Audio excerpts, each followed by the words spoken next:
confieso que el mensaje que comparto esta mañana, realmente mi intención era compartirlo el domingo pasado, no en una predicación evidentemente, mi intención era compartirlo durante el tiempo que teníamos libre, pero mientras reflexionaba, era un devocional que había tenido yo durante la semana, mientras reflexionaba en lo que quería compartir, me daba cuenta que me iba a comer todo el tiempo del tiempo libre.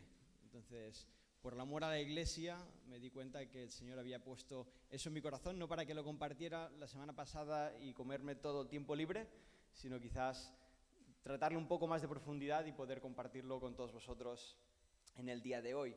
Así que la reflexión que el Señor ha puesto en mi corazón no es más que un devocional de los que yo tengo con el Señor diariamente y que Él primeramente pudo enseñarme en mi vida.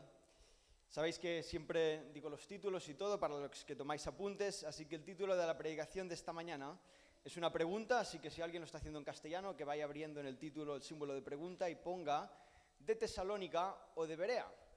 Hoy vamos a estar en el libro de los Hechos, vamos a estar viendo la historia de cuando se predicó el Evangelio por primera vez de la mano de Pablo en Tesalónica y también en Berea. Así que estamos en esta predicación titulada ¿de Tesalónica o de Berea? Vais a daros cuenta que este título también va a ir sonando durante la predicación. Voy a estar repitiendo esta pregunta. Mi intención es que podamos estarnos preguntando durante todo el rato si yo me encuentro más en Tesalónica o en Berea. Vamos a ver dos comportamientos completamente distintos de dos ciudades, de dos sinagogas específicamente donde Pablo accedió, y en base a esos comportamientos mi intención es que podamos identificarnos. Entonces, quiero que ahí no voy a pedir que nadie levante la mano, no voy a pedir que nadie haga ningún testimonio público de nada, pero que sí que os podáis sincerar con vosotros mismos y a medida que vayamos siguiendo la predicación, tú estés reflexionando y puedas preguntarte si eres de Tesalónica o eres de Berea. Entonces vamos a ir indagando, desmenuzando el texto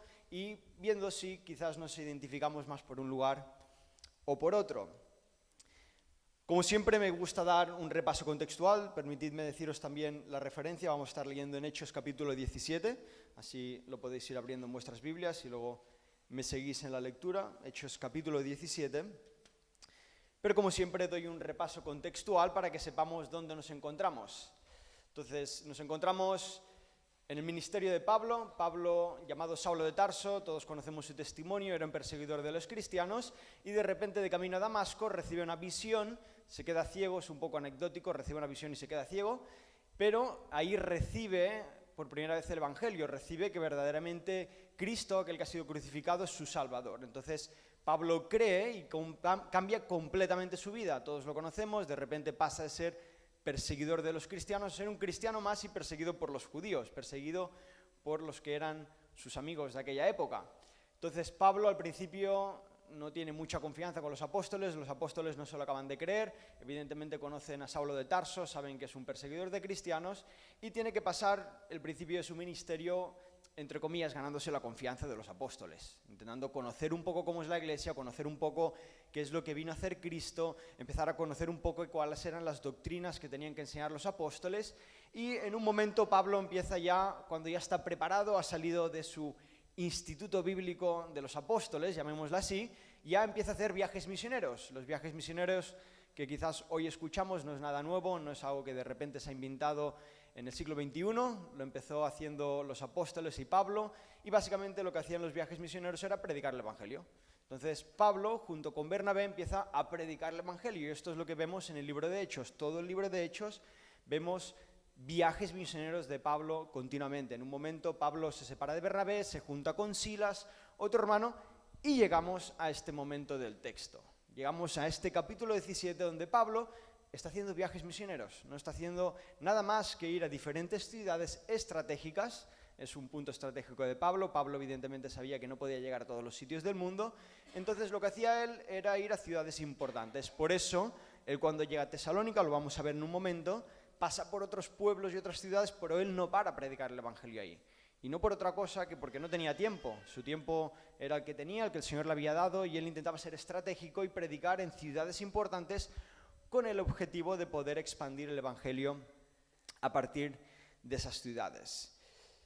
Destacar también importante, él viene de Filipo, vemos que va pasando de lugar en lugar, ahí donde predica el Evangelio sucede algo repetitivo y es que mucha gente cree, pero mucha gente también lo rechaza, y en Filipo viene él de ser azotado y encarcelado. Entonces ha salido de Filipo por la puerta de atrás, como decía, azotado y encarcelado, y evidentemente ha terminado su ministerio ahí y ahora él continúa su viaje y llegamos a Tesalónica. Ahora sí, si me acompañáis en el texto, vamos a primero de todo leer la historia de lo que sucedió en Tesalónica. En capítulo de Hechos 17, versículos del 1 al 9, dice así: pasando por Anfípolis y Apolonia, llegaron a Tesalónica, donde había una sinagoga de los judíos. Y Pablo acostumbraba, fue a ellos y por 3 días de reposo discutió con ellos, declarando y exponiendo por medio de las Escrituras que era necesario que el Cristo padeciese y resucitase de los muertos, y que Jesús, a quien yo os anuncio, decía él, es el Cristo. Y algunos de ellos creyeron y se juntaron con Pablo y con Silas, y de los griegos piadosos gran número, y mujeres nobles no pocas. Entonces los judíos que no creían, teniendo celos, tomaron consigo a algunos ociosos, hombres malos, y juntando una turba, alborotaron a la ciudad y asaltaron la casa de Jasón. Procuraban sacarlos al pueblo. Pero no hallándolos, trajeron a Jasón y algunos hermanos ante las autoridades de la ciudad, gritando: estos que trastornan el mundo entero también han venido acá, a los cuales Jasón ha recibido, y todos estos contravienen los decretos de César, diciendo que hay otro rey, Jesús. Y alborotando al pueblo y a las autoridades de la ciudad, oyendo estas cosas, pero obtenida fianza de Jasón y de los demás, los soltaron. Dios y Padre, Señor, te pido que tú bendigas tu palabra esta mañana, Señor, que al igual que tú me enseñaste cosas preciosas, Señor, a través de este mensaje, Señor, al igual que tú, Señor, me animaste, Señor, pero también me hiciste reflexionar sobre dónde estaba mi corazón, si más con los de Tesalónica, con los de Berea.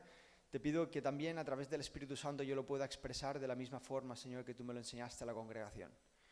Te pido, Padre, que tú puedas darnos oídos atentos, Señor, a lo que nos tengas que decir, y que en todo momento, Señor, de todo lo que se predique podamos reflexionar, Señor, y identificarnos, Señor, en dónde nos encontramos y lo que tú nos estás pidiendo, Padre. Pongo este tiempo en tus manos, en nombre de tu Hijo amado. Amén, Señor, amén. Bien, Pablo está haciendo exactamente lo mismo que venía diciendo hace un segundo. Está predicando el Evangelio en todas las sinagogas y Pablo tenía una metodología muy común. Pablo siempre hacía exactamente lo mismo.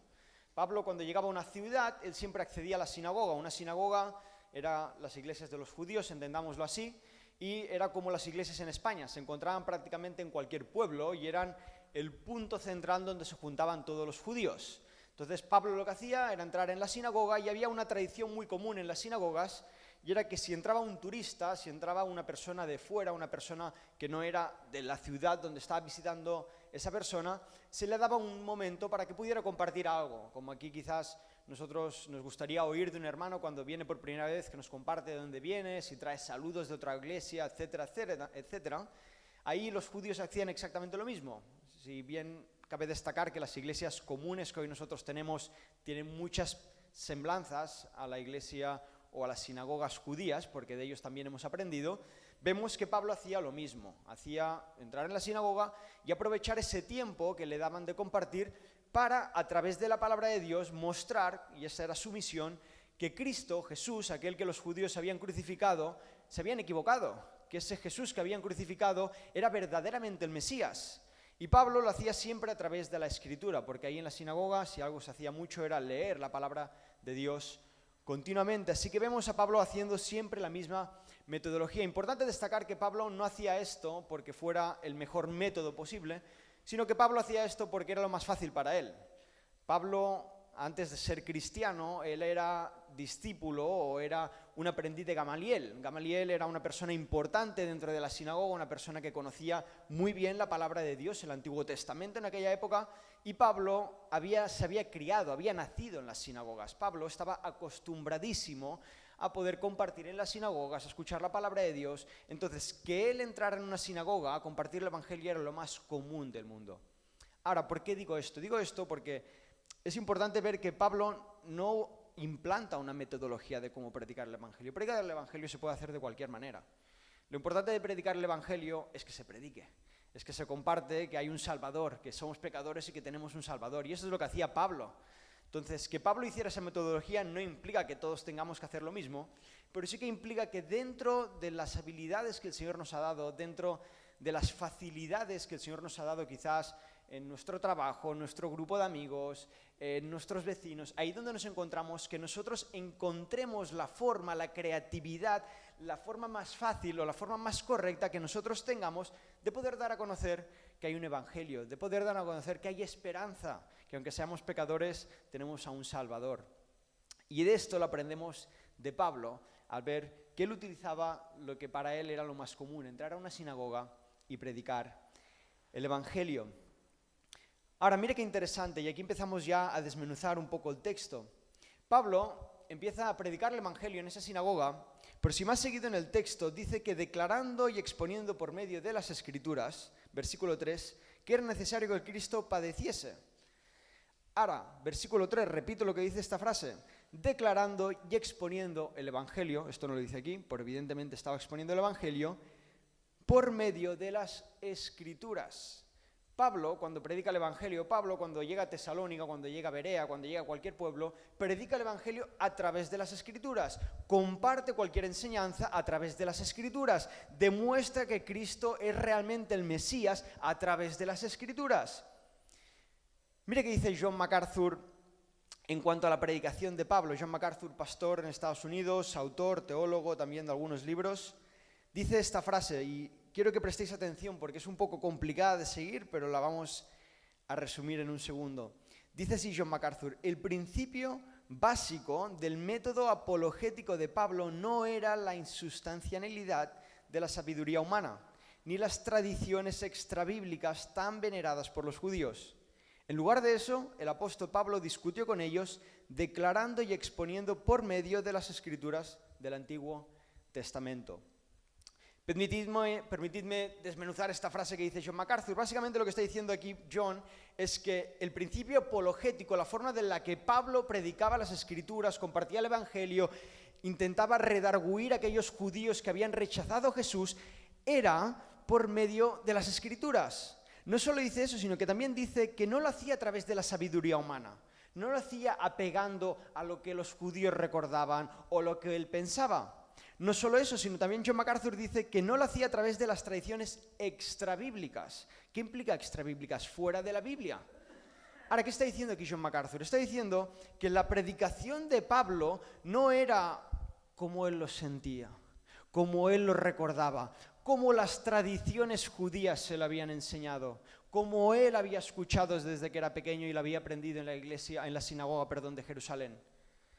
John lo que está diciendo es que la predicación de Pablo era siempre en base a la palabra de Dios, y que si tenía que corregir a los judíos, si tenía que corregir a un hermano, si tenía que redarguir a alguien que estaba haciendo algo mal, lo último que iba a hacer es tirar de la memoria o tirar de la tradición o tirar de cosas extrabíblicas. Lo que hacía Pablo era ir a la palabra de Dios, leer la palabra de Dios, intentar encontrar si las cosas estaban haciendo bien o mal y corregir si algo se estaba haciendo mal o animar si algo se estaba haciendo bien. Ahora, ¿por qué digo todo esto? Digo todo esto porque no podemos hacer frente a nada ni nadie a través de las tradiciones o las opiniones que nosotros tenemos. Yo no puedo entrar en la iglesia y dar mi opinión porque yo lo pienso así. Yo no puedo compartir el evangelio por cómo lo siento o porque a mí me parece que el evangelio es así. Yo no puedo intentar corregir a un hermano porque tradicionalmente se han hecho siempre las cosas en la iglesia de San Celedonio así. Yo no puedo tirar de la tradición porque ni Pablo tiraba de la tradición. Yo solo puedo tirar de la palabra de Dios. Y sé que diré algo un poco fuerte ahora, pero si no tienes nada que decir, que la palabra de Dios no lo esté corroborando, si no tienes nada que compartir, que la palabra de Dios no pueda darte la razón, entonces creo que es más sabio guardar silencio, porque de lo contrario estarás demostrando tu desconocimiento de la palabra de Dios. Y sé que lo que digo es fuerte, pero creo que es interesante ver cómo Pablo nos está dando la enseñanza de que compartas lo que compartas, hagas lo que hagas, que tenga referencia a Dios, lo hagas a través de lo que dice la palabra y no en base a lo que hemos aprendido durante toda la vida. Porque al igual que los judíos se equivocaron, y esto todos estamos de acuerdo, porque los judíos no reconocen a Jesús como el Cristo Salvador, y reconocemos que ellos se están equivocando, nosotros también tenemos que reconocer que a veces nos equivocamos, que a veces hemos hecho cosas mal y tradicionalmente las hemos hecho siempre así, y no necesariamente implica que estén bien. Y tenemos que ir a la palabra de Dios. Y si tenemos que compartir algo, lo tenemos que hacer en base a la palabra de Dios. Si queremos predicar la verdad fuera y dentro de la iglesia, esa verdad tiene que ser siempre bíblica. Tiene que ser siempre en base a la palabra de Dios. Tenemos que aprender de Pablo, que la gente lo escuchaba, que la gente lo tenía como alguien importante. Hoy día nosotros lo tenemos como alguien importante, pero no porque fuera Pablo, sino porque era una persona que era siempre bíblica, era una persona que amaba a Dios, era una persona que siempre hacía lo que decía la palabra de Dios. Ahora, gracias a esa predicación, dice la palabra aquí, en la historia que hemos leído, que algunos de ellos creyeron y se juntaron con Pablo. Ahora no se juntaron con Pablo porque Pablo fuera el mejor de todos. Si leemos algunas de las cartas de Pablo, algunos se quejaban de que Pablo quizás tenía algunos caracteres que no encajaban mucho. Pero la gente creyó porque Pablo al fin y al cabo era fidedigno a la palabra de Dios. Predicaba la palabra de Dios. Al fin y al cabo lo que transforma no es el predicador, ni cómo expone el predicador, ni cómo expone la palabra de Dios, ni cómo expones el evangelio. Al final lo que transforma a la gente es la propia palabra de Dios transformando a las personas. Entonces da igual si lo hago mejor o peor, mientras sea bíblico, el Señor va a hacer la obra si a Él le apetece. Pero si continuamos la historia, y aquí es cuando ya entramos en la iglesia de Tesalónica, en la sinagoga de Tesalónica, nos dice que muchos creyeron, pero que muchos otros no creyeron. Que muchos otros de allí, de Tesalónica, no quisieron creer en lo que estaba diciendo Pablo. Esos judíos que decían amar a Dios, esos judíos que decían amar la palabra de Dios, esos judíos que tenían la palabra de Dios por lo más importante, que predicaban el Antiguo Testamento cada vez que entraban en la sinagoga, que leían el Antiguo Testamento continuamente, esos judíos que decían amar la palabra de Dios, de repente cuando les llega una persona que les dice una opinión contraria en base a la palabra de Dios, de repente no quieren escuchar, no quieren hacer caso a lo que está diciendo Pablo. Cierran completamente sus oídos a la predicación de la verdad. Rechazan completamente la verdad que Pablo les estaba exponiendo por falta de amor a su palabra. Ahora es muy interesante una cosa, no sé si estás siguiendo esta historia conmigo, pero los de Tesalónica no rechazan la verdad porque sea mentira. O sea, en ningún momento cuando tú lees esta historia salen los de Tesalónica diciendo: oye Pablo, lo que tú estás diciendo está mal porque mira, aquí tú nos has leído Isaías capítulo 53 de que nos habla de que el Cristo tiene que padecer y resucitar el tercer día. Pero mira, dice en Isaías capítulo 60 todo lo contrario, por lo tanto, no puedo estar de acuerdo contigo. Muchas gracias, tengo 2 vasos de agua, por si me acabo uno. Pero si os dais cuenta, ellos no rechazan que lo que está diciendo Pablo es mentira. No pueden demostrar que es mentira. Pablo está utilizando las Escrituras y ellos tienen que aceptar que las Escrituras son la verdad fundamental de su vida. Ahora, ¿sabéis por qué rechazan la verdad que estaba exponiendo Pablo? Porque iba en contra de la tradición judía lo que exponía Pablo. Porque lo que Pablo estaba predicando iba en contra de la tradición extrabíblica que creían los judíos. Me explico. Los judíos, tradicionalmente, ellos creen que el Mesías que tiene que llegar, primero de todo, tiene que ser un líder político. Los judíos creen que el Mesías tiene que llegar como un líder político que tiene que liberar al pueblo de Israel políticamente hablando. Y no solo esto, sino que además creen los judíos que el Mesías tiene que llegar triunfalmente por la puerta grande como el Rey de Reyes y Señor de Señores. Esto es lo que tradicionalmente creen los judíos. Ahora, ¿sabéis qué predicaba Pablo? Todo lo contrario. Pablo predicaba a un Jesús que no viene como líder religioso, como líder político, que la política no le apetecía en ese momento, que cuando le hablaban del César, él al César le importaba poco. Él lo que quería era el corazón de las personas. Cuando llega el Cristo bíblico, el Cristo que se narra en Isaías capítulo 53, es un Cristo que está más interesado en la vida de las personas, en el corazón de las personas, que en liderar políticamente un país. No solo eso, sino que mientras el tradicional judío creía que el Cristo tenía que ser una persona que entrara por la puerta grande, de repente Pablo llega y les predica que el Cristo que se predica en Isaías capítulo 53 es todo lo contrario.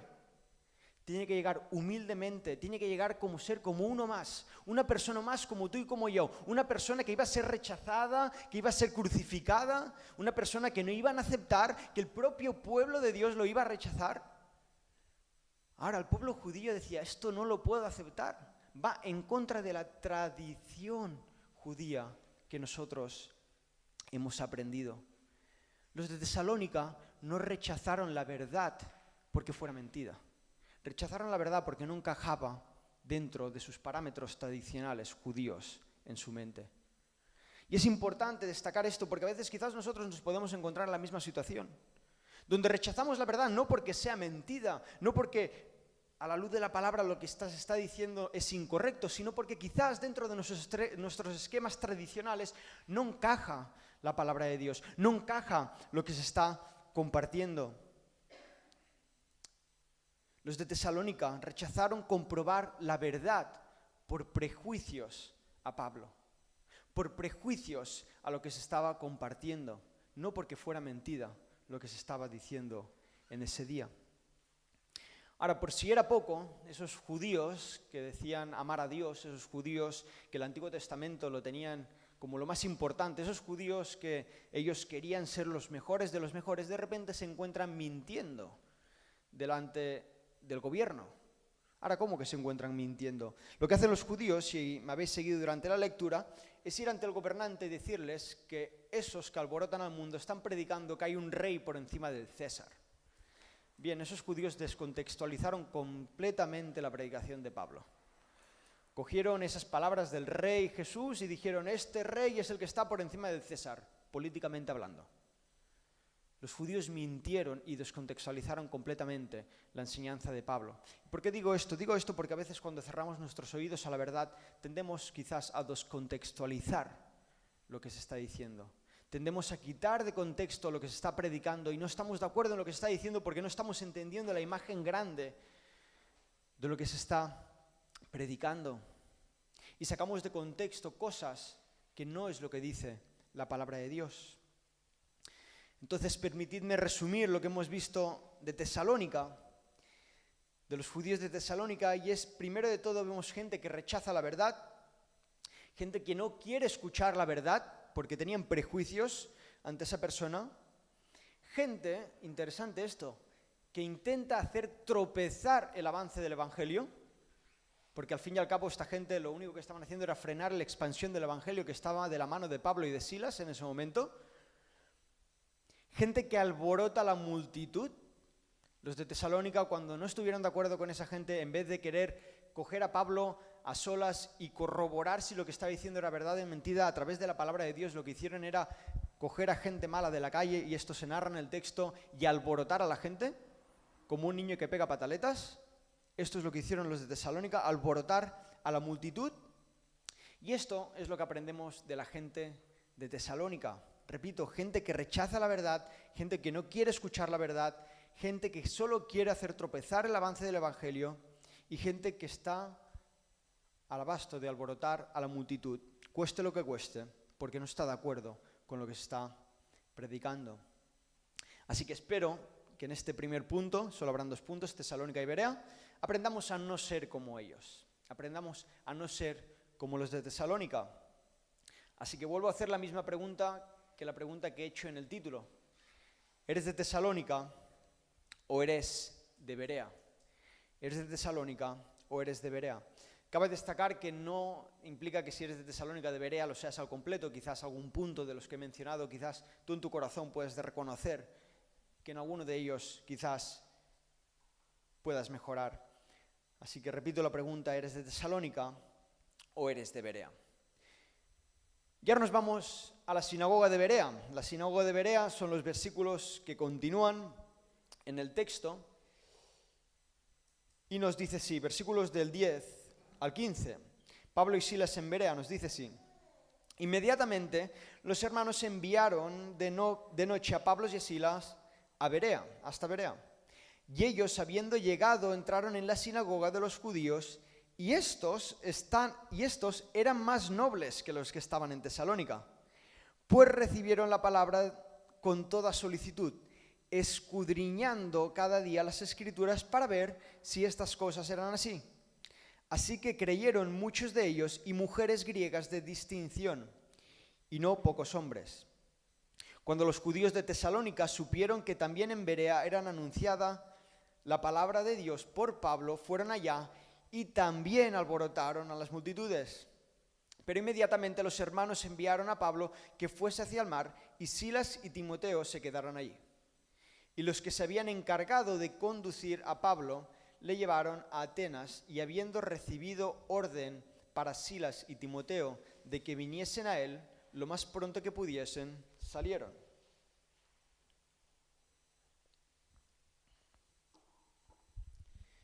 Ahora, ¿qué hace Pablo? Exactamente lo mismo que en Tesalónica. Pablo hace exactamente lo mismo que en Tesalónica. Sale de Tesalónica, llega a Berea, ¿y qué hace Pablo? Entra a la sinagoga y predica el Evangelio. Pablo no se calentaba la cabeza. Pablo hacía la misma metodología una y otra y otra y otra vez. Y nos encontramos un texto muy similar. Es un texto de la continuidad del Evangelio que predicaba Pablo. Pablo llega a Berea, entra a la sinagoga, predica el Evangelio, pero vemos la primera diferencia con la iglesia de Tesalónica. Y mira que dice este versículo 11 de capítulo 17 de Hechos. Y estos, los de Berea, eran más nobles que los que estaban en Tesalónica. Ahora, ¿por qué eran más nobles? Continuamos el texto. Pues recibían la palabra de Dios con toda solicitud, escudriñando cada día las Escrituras para ver si estas cosas eran así. Historia muy similar. Pablo entra en una iglesia, en una sinagoga, predica el Evangelio, pero vemos una diferencia muy sustancial. Los de Berea dice que son más nobles, porque escudriñan la palabra de Dios, porque realmente aman la palabra de Dios, porque realmente aman lo que el Señor ha escrito. Y entonces cuando les viene una persona que comparte algo que no están de acuerdo, bueno, no lo juzgan, intentan corroborar si lo que está diciendo esa persona es verdad o mentira, si ellos se equivocan o se equivoca la otra persona. Y en base a eso, intentad ir con lo que Dios quiere de ellos. Ser como los de Berea, en base a la pregunta si eres como los de Tesalónica o como los de Berea, ser como los de Berea es comprobar minuciosamente lo que se nos dice. No tirar ni de memoria ni de tradiciones extrabíblicas, como nos dice John MacArthur. Eso es ser como los de Berea. No tirar de lo que yo me acuerdo, de lo que enseñaron en la escuela dominical, de lo que me han enseñado cuando era pequeño. No tirar de las tradiciones que se han hecho siempre de la misma manera, sino tirar de lo que realmente es importante, intocable y trascendental para la vida, y es la palabra de Dios. Eso es lo que es ser como los de Berea. Simbólicamente hablando, y permitidme este simbolismo, ser como los de Berea es ser por lo que Martín Lutero luchó. Ahora, ya sé que Martín Lutero hace 500 años, lo que estamos leyendo ahora hace alrededor de 2000 años, entended que es un simbolismo.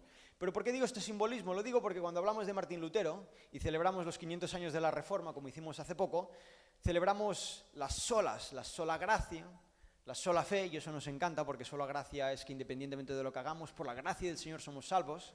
Nos encanta la sola fe, porque la sola fe implica que solo por fe podemos ser salvos, no por obras, entonces no tenemos que esforzarnos para ir al cielo, simplemente tenemos que tener fe.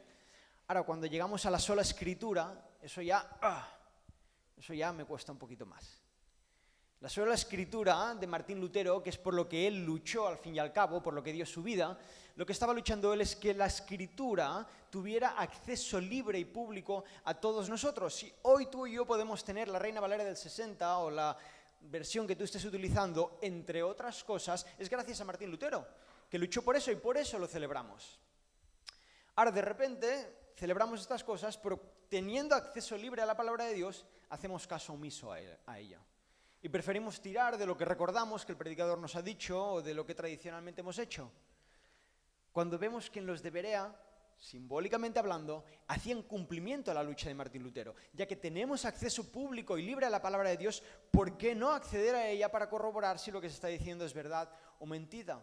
¿Por qué no dejamos de ser niños, como dice Pablo, que se alimentan de la leche y empezamos a comer carne que se encuentra en la palabra de Dios y corroborar si quizás nos estamos equivocando nosotros?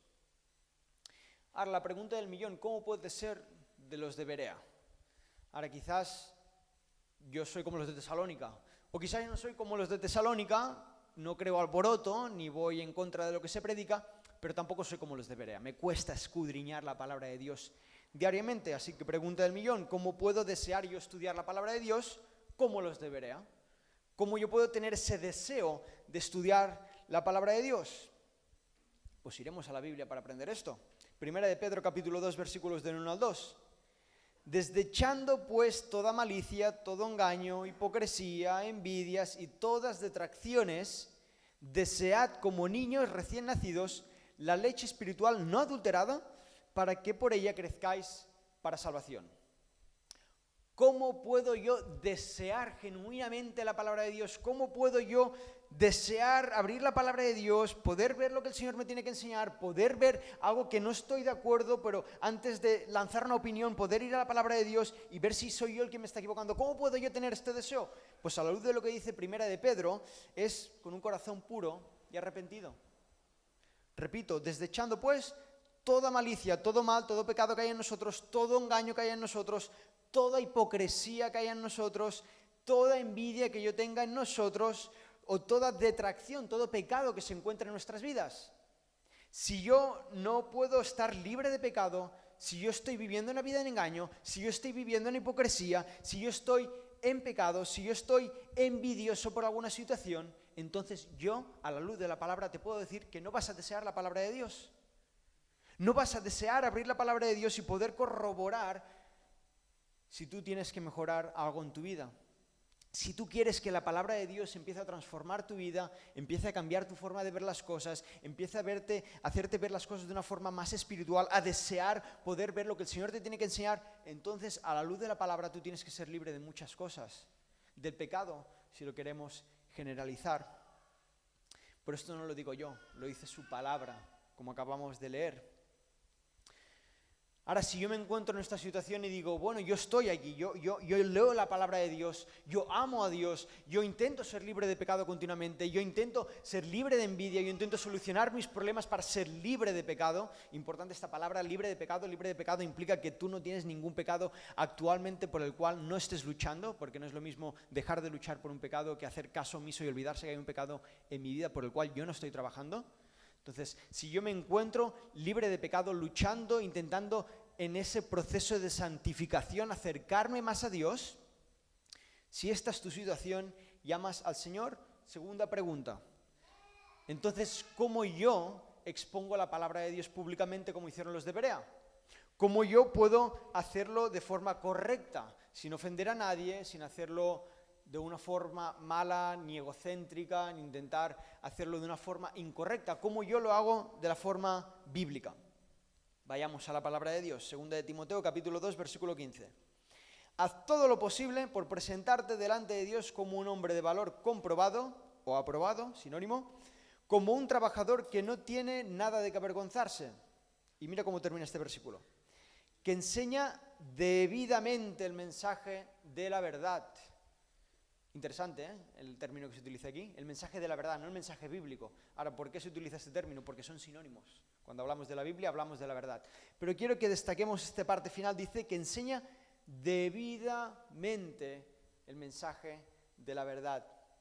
Ahora, ¿por qué remarco este punto? Porque si yo quiero lanzar mi opinión bíblica de lo que dice el Señor en la palabra de Dios, entonces yo tengo que enseñarla correcta y fidedignamente a cómo se dice en la palabra. Yo no puedo descontextualizar la palabra de Dios. Yo no puedo decir, bueno, como no estoy de acuerdo con lo que se está diciendo, entonces yo cojo un versículo bíblico aleatorio de la palabra de Dios, lo cojo, lo adapto a mi situación y lo expongo para decir que, mira, la palabra de Dios dice aquí en este versículo, en el único versículo que lo dice, que no podemos hacer esto y que tenemos que hacerlo de otra manera. Esto es descontextualizar, es no enseñar la palabra correctamente, como nos dice el versículo, no enseñarla, nos dice el versículo, debidamente. Entonces, ¿cómo yo puedo ser bíblico como lo fue Pablo o como fue Berea? Pues contextualizando, aprendiendo, dándole tiempo a la palabra de Dios, no queriéndole leer como aquel que tiene 2 minutos en la mañana y lee rápidamente en la aplicación de la Biblia el versículo del día y se va al trabajo, sino dándole tiempo a la palabra de Dios, reflexionando, intentando entender, comprender por qué se enseña lo que se enseña, cuál es el objetivo de lo que se enseña. Enseñando la palabra de Dios correctamente y no sacándola de contexto. Esto es ser como los de Berea. Ahora he dejado un punto final, y ya estamos terminando, que creo que es el punto que a mí quizás más me impactó cuando leía estas 2 historias, y es el punto que lo he reservado para el final, para que también todos podamos reflexionar en cuanto a esto.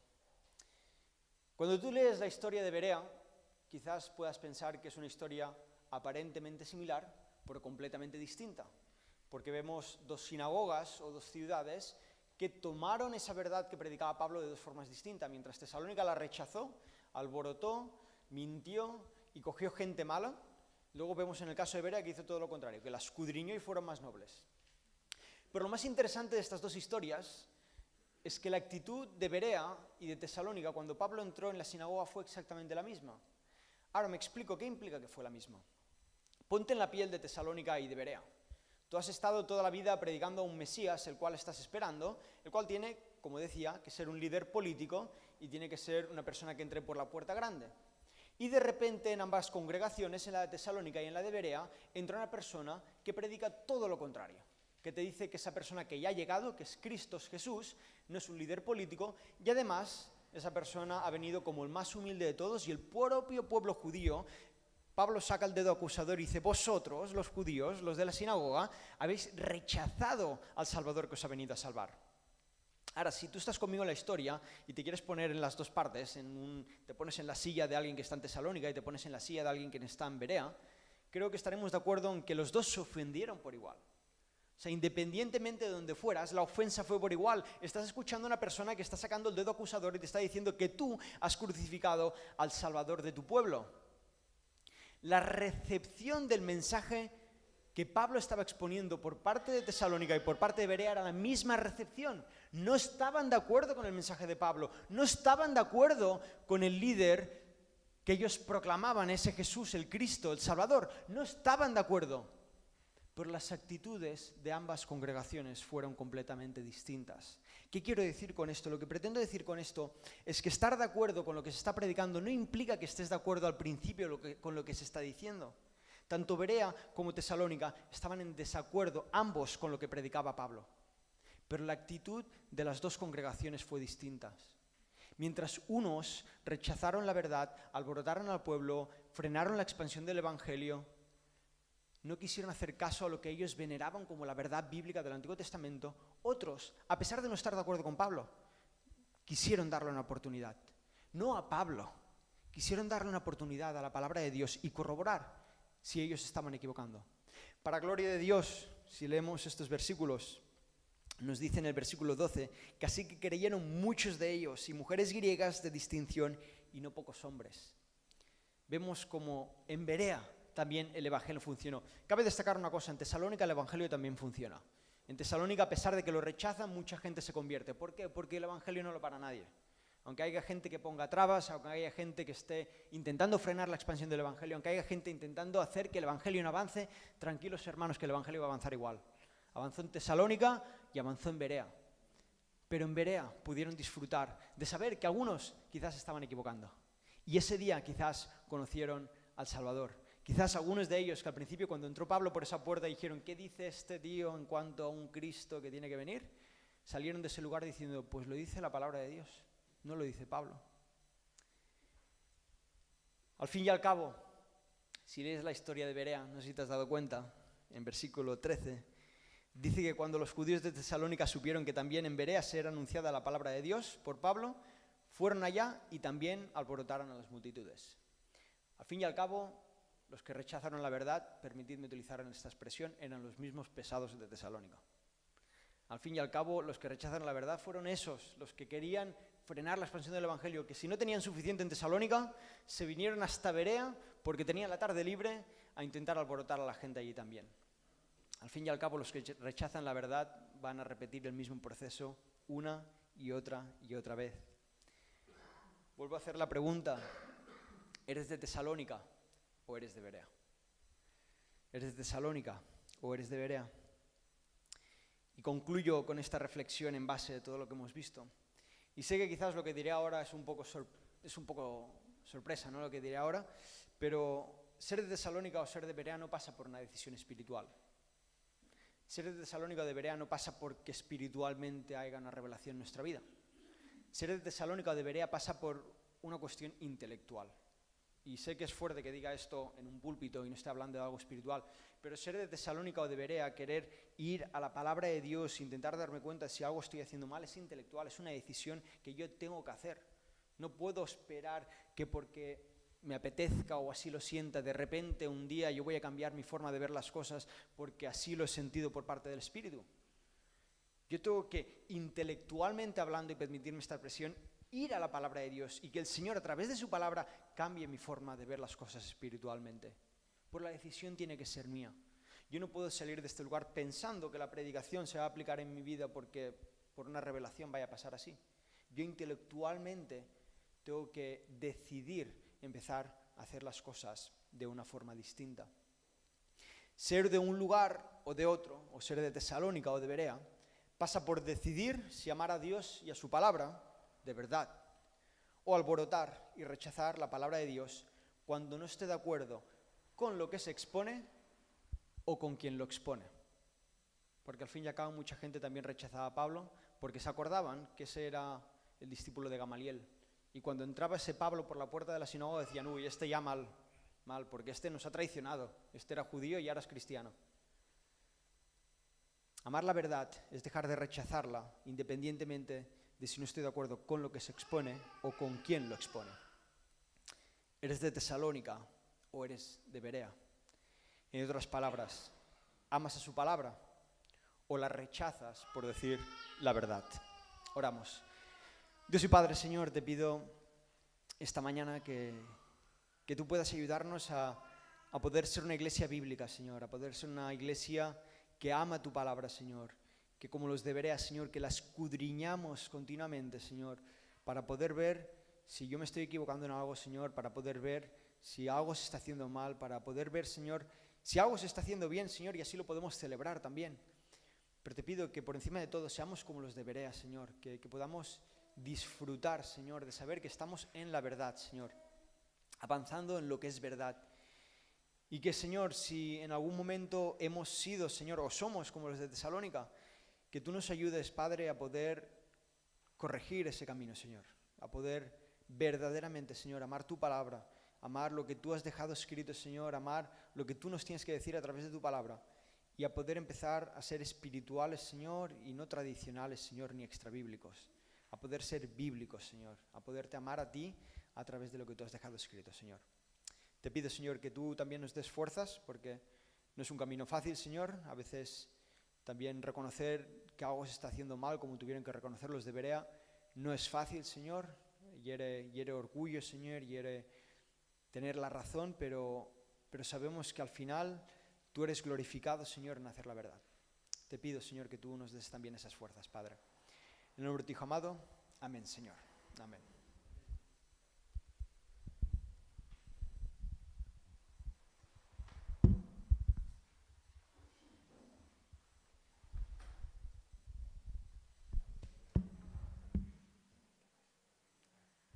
Pues estamos despedidos.